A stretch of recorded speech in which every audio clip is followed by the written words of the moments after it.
Ať jste kde jste, přeju hezký dopoledne, posloucháte Gamma Radio, je 11:45, tohle jsou Linkin Park, My December. No a teď se stylově naladíme, na drátě mám totiž pana Myslivce.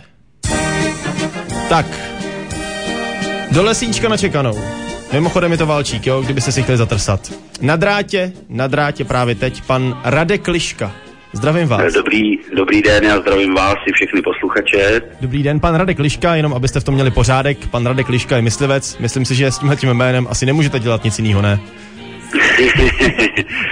To byste nevěřil, ale dělají si ze mě legraci pořád kolegové a všichni, kteří se mnou přijdou do styku. No ať osobního nebo neosobního. Tak to bych vážně nevěřil teda. No, každopádně vám přeju hezký dopoledne, vítám vás v éteru Gamma Rádia a já jenom abych vám objasnil, proč vám volám. My tady u nás na Gamma Rádiu máme bažanty. No a soutěžíme o ně. A princip soutěže spočívá v tom, že se někdo musí sem k nám do Gamma Rádia dovolat a musí nám předvést, jak ten bažant dělá.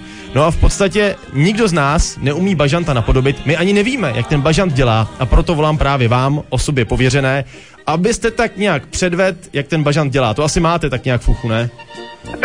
Já jsem viděl bažantů stovky. Poslední bažant, se kterým jsem přišel do styku, byl v nemocnici, když jsem tam byl na návštěvě za dědečkem.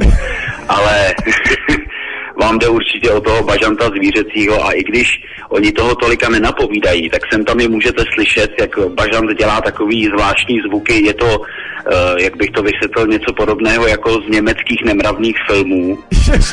A k tomu ještě zakombinujte slepici a teď teda pozor, ten zvuk zní nějak takto tak podobně. Počkejte, já to tady slumím, dobrý, můžete?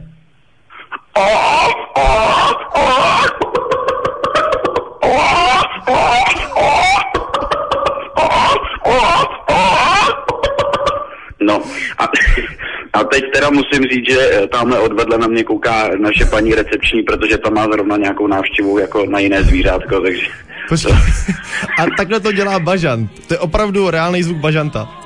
Takhle obdobně to dělá bažant, jak říkám, oni opravdu je někdy dost problematické je zachytit při nějakém projevu, pak jsou někteří, kteří toho nekecají určitě víc, ale rozhodně je to taková zvláštní směska různých zvuků, no. Jasně. No já vám moc děkuju, jinak jsem se chtěl zeptat, když už teda toho bažanta někdo vyhraje, je to dobrý maso, bažant? No, je to samozřejmě zvěřina jako taková, takže... Pokud by člověk o to soutěžil, tak určitě bude mít chuť na něco exkluzivního, na nějakou chuťovku. Asi ne každý toto maso ochutná, ale mě osobně chutná strašně moc. Myslím si, že si posluchači pochutnají. Mimochodem, já když jsem zkoušel najít, jak dělá bažant, tak jsem to zadal do internetového vyhledávače, jak dělá bažant a vyskočilo mi tam. Mysleli jste, jak se dělá bažant a hnedka pod tím recepty bažant se šípkovou omáčkou a tak dále. Čili to asi bude něco taky jako dobrýho, ne? Takže určitě, hlavně vám teď posluchači 100% budou právě, když se jich zeptáte, jak dělá bažant, tak oni vám budou předvádět kuchařku, takže... No tak já vám moc děkuju za tuhletu informaci, za to, že jste nám předvedl bažanta, my ho ještě několikrát do éteru pustíme, abychom všechny inspirovali. No a ať se daří a zase ať něco ulovíte někde, ať něco střelíte. Děkuji, pošlu vám vzorek. Díky, děkujeme. Tak dámy a pánové, tohle byl tady u nás v éteru Gamma Rádia pan Radek Liška, myslivec, který vám předvedl, jak dělá bažant. My to tady vystříháme, ještě vám to několikrát pustíme, abyste to naposlouchali. No a bedlivě poslouchejte Gamma Radio, protože kdykoliv může zaznít výzva, jakmile ji zaslechnete, zavolejte sem k nám, předveďte bažanta a divočina, bažant, je váš. Přeju hezký dopoledne.